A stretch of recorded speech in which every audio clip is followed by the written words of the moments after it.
Hi everyone, thank you very much for inviting me to come along. What I'm going to talk about today is actually a few things. How does climate change affect us psychologically? What are the dragons of inaction to us actually doing something about it? And then I'm going to talk to you about a model that I've developed of using 8 psychological strategies for engaging with climate change. But to start with, I just wanted to ask you how you were all feeling after having listened to those previous presentations. Much admiring of their expertise, of course, but I usually start my talks by asking about this. How do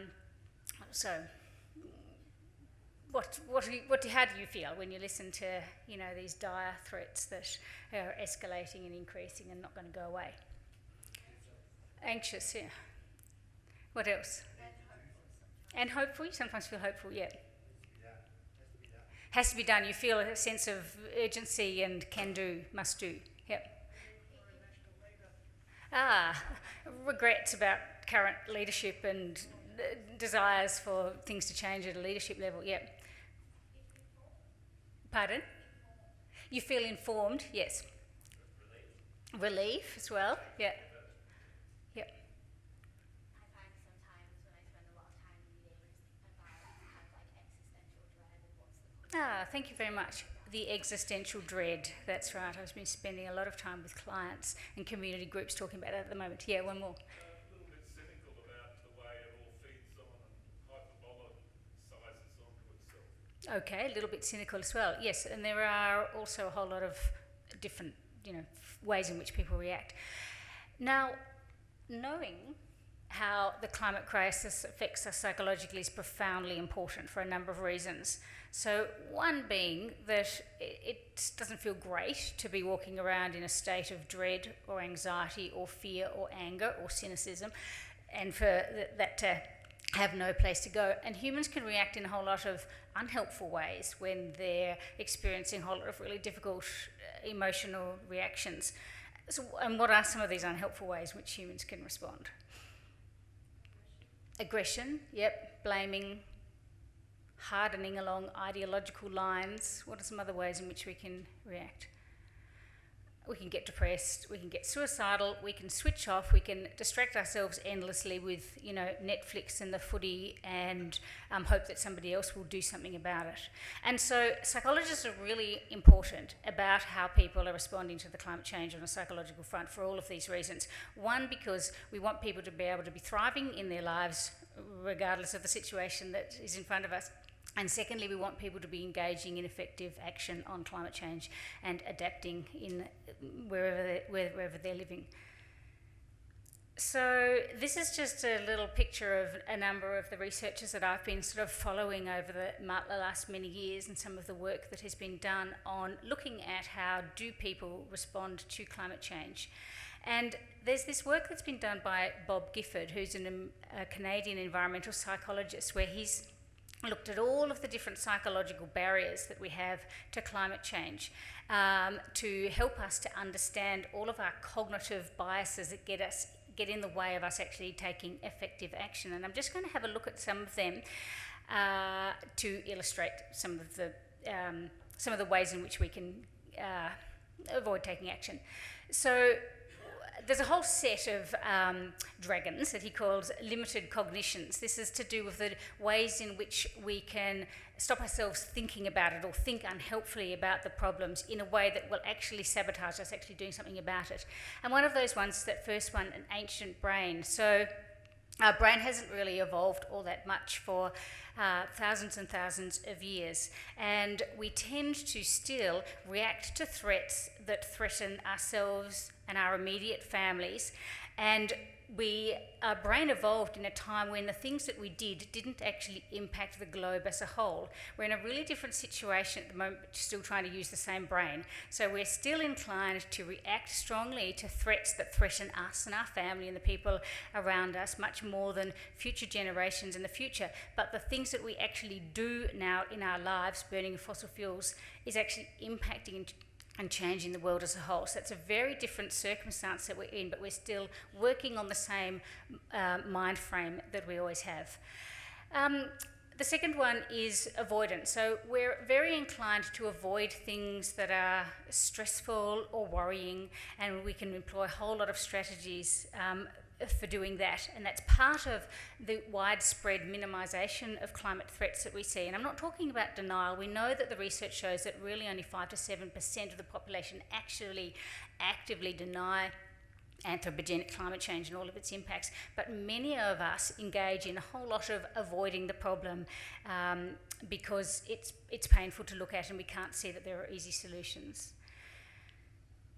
Actually, I'll go back to this one. Discounting of time and space. That's a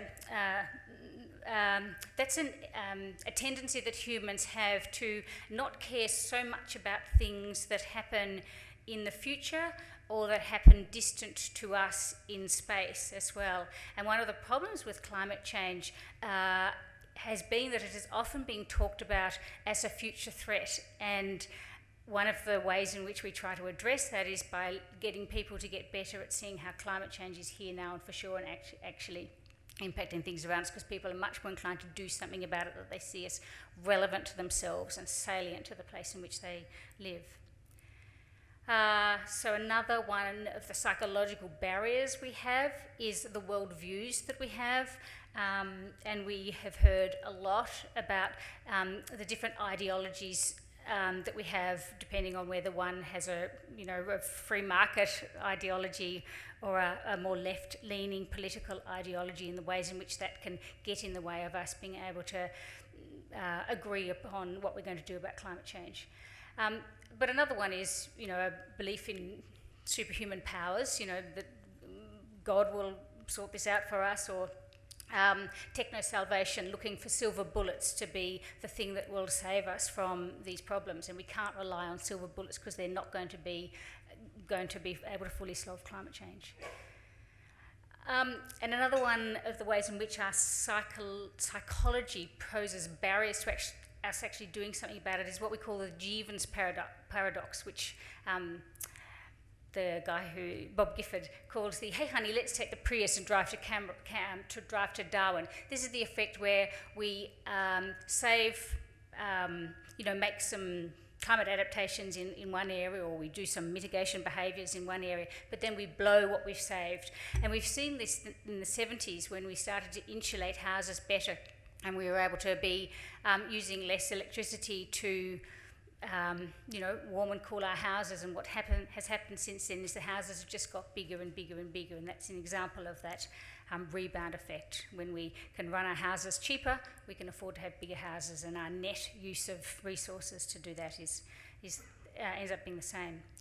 So what I've done over the many years that I've been looking at all of this research by psychologists is that I developed that up into the Climate Change Empowerment Handbook, and I'm just going to go through the 8 strategies very briefly, because many of the projects that you're doing, actually all of the projects that you're going to be involved in, require you to bring humans along with you.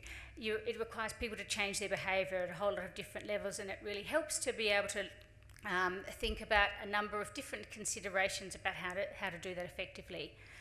So the very first one is about acknowledging people's feelings. That's why I started this talk by doing that. It is extremely important for people to be acknowledging how it is that they're feeling about climate change and how it's impacting on them, for these following reasons: so that we don't try to avoid the problem, so that we avoid the feelings, so that we don't become overwhelmed and burnt out. And this has certainly been something that has been brought up today about the impact on firefighters and the communities been affected by the bushfires, how easy it is to become overwhelmed and burnt out. But it's also the case when you're working in this field, with an enormous problem that has got no easy solution, and that you can't give up on because it's going to be an ongoing problem. There is this real risk of burnout if we don't find ways of being able to keep ourselves functioning well in our everyday life. So I just compiled a few pictures there of some of the strategies that we teach people, and it's the everyday stuff of chatting to your neighbours and talking about how you're feeling with other people, spending time in nature. I always throw in one about cuddling a pet, because I do a lot of work with families, how to help children come to terms with frightening things, and that's always a really useful one as well. Sitting in a bath, listening to music, all those sorts of strategies. Another one of the findings that we found from the research is the power of social norms. So what we know is that the most important factor to influence somebody to change their behaviour is the presence of other people. And so the more we can create social norms, if you think about the different norms that you can create in the Grampians region, for example, around farmers letting each other know the shifts that they're making to diversify their own farms is an example of establishing a new norm.